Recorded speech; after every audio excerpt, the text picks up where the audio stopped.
नाज़रीन, अक्सर हम सोचते हैं कि शोबिज़ इंडस्ट्री से ताल्लुक़ रखने वाले सितारे दुनिया में सबसे ज़्यादा खुशहाल ज़िंदगी गुजारते हैं। हर तरफ हसीन नज़ारे, मालो दौलत की रेल पेल, मगर ये सब कुछ सिर्फ स्क्रीन तक ही महदूद रहता है। दरपर्दा इनकी ज़िंदगियों में क्या कुछ चल रहा होता है, इसके बारे में शायद कोई नहीं जानता। इसकी सबसे बड़ी मिसाल शोबिज़ इंडस्ट्री से ताल्लुक़ रखने वाले वो सितारे हैं जिन्होंने अपनी ज़िंदगी में पैसा, शोहरत सब कुछ हासिल किया, मगर इस सब के बावजूद आज वो हमारे दरमियान मौजूद नहीं, जिन्होंने तमाम तरह आसाइशों के बावजूद अपनी जिंदगियों का खात्मा कर दिया। नाज़रीन, इन सवालों का जवाब मशहूर भारतीय ब्लॉकबस्टर अदाकार आरिफ खान की जिंदगी से हमें मिलता है। आइए अपने दौर की इस मशहूर और मारूफ अदाकार की हैरत अंगेज कहानी आपकी समात की नजर करते हैं। इसलिए चंद मिनट निकाल कर ये कहानी लाजमी सुने, अपने दोस्तों के साथ भी शेयर करें और हमारे चैनल को सब्सक्राइब लाजमी करें, क्योंकि इस तरह की दिलचस्प कहानियां हम रोजाना की बुनियाद पर आपके लिए पेश करते हैं। नाज़रीन, ये कहानी भी एक ऐसे शोबे सितारे की है जिसने अपनी पहली फिल्म में डेब्यू के बाद शोहरत की बुलंदियों तक रसाई हासिल की। आरिफ खान और सुशांत सिंह की कहानी बिल्कुल एक जैसी है। चूंकि सुशांत सिंह एक गैर मुस्लिम था, इसलिए इज्जत, शोहरत, पैसा सब कुछ होने के बावजूद जिंदगी से तंग आकर खुदकुशी कर ली, जबकि आरिफ खान ने दीनी इस्लाम का रास्ता इख्तियार किया और इस तरह दुनिया व आखिरत की कामयाबी हासिल की। नाज़रीन, आपको शायद अजय देवगन की फिल्म फूल और कांटे याद हो, जिसमें विलन रॉकी का किरदार बेहद मशहूर हुआ था। ये किरदार अदाकार आरिफ खान ने निभाया था, जिन्होंने अपनी अदाकारी से काफी दाद समेटी थी। इसके बाद आरिफ खान ने कई फिल्मों में विलन का किरदार अदा किया और सलमान खान, सुनील शेट्टी, अजय देवगन जैसे सितारों के साथ काम किया।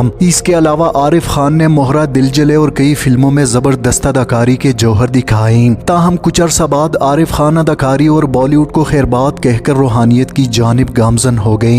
आज इनकी हैरत अंगेज तब्दीली ने इन्हें पहचानना मुश्किल बना दिया है। नाज़रीन, आरिफ खान ने अपने कैरियर का आगाज फिल्म फूल और कांटे से विलन के तौर पर किया, जिसमें उन्होंने रॉकी का किरदार निभाया। ये किरदार इनके फिल्मी कैरियर की बुनियाद बना। अजय देवगन अपनी अदाकारी का आगाज कर रहे थे और आरिफ खान भी विलन के तौर पर अपनी जगह बना रहे थे। नाज़रीन, अपनी पहली फिल्म में सिनेमा स्क्रीन पर जलवागर होने के बाद शायकीन की तरफ से ये कहा जाने लगा कि इस फिल्म में अजय देवगन को विलन, जबकि आरिफ खान को हीरो होना चाहिए था। आरिफ खान ने कई बड़े सितारों के साथ काम किया, लेकिन इनका कैरियर वो कामयाबी हासिल नहीं कर सका जिसकी वो उम्मीद कर रहे थे।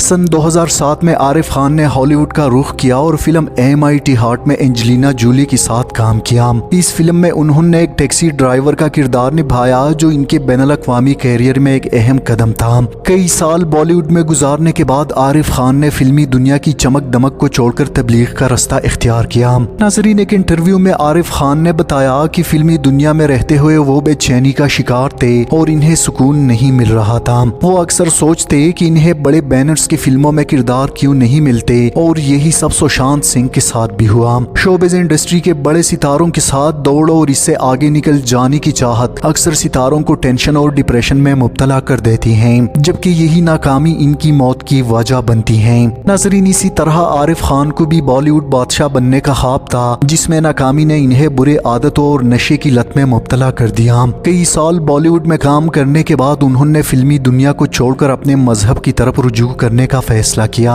आज आरिफ खान एक सादा जिंदगी गुजार रहे हैं। लंबी दाढ़ी के साथ इनकी पहचान मुश्किल हो गई है। वो इंस्टाग्राम पर फाल है, जहां वो खुद को साबिक बॉलीवुड अदाकार, मोटिवेशनल स्पीकर के बानी के तौर पर बयान करते हैं। इनका अपना यूट्यूब चैनल भी है, जहां वो अपनी जिंदगी के तजुर्बात और इस्लाम के पैगामात शेयर करते हैं।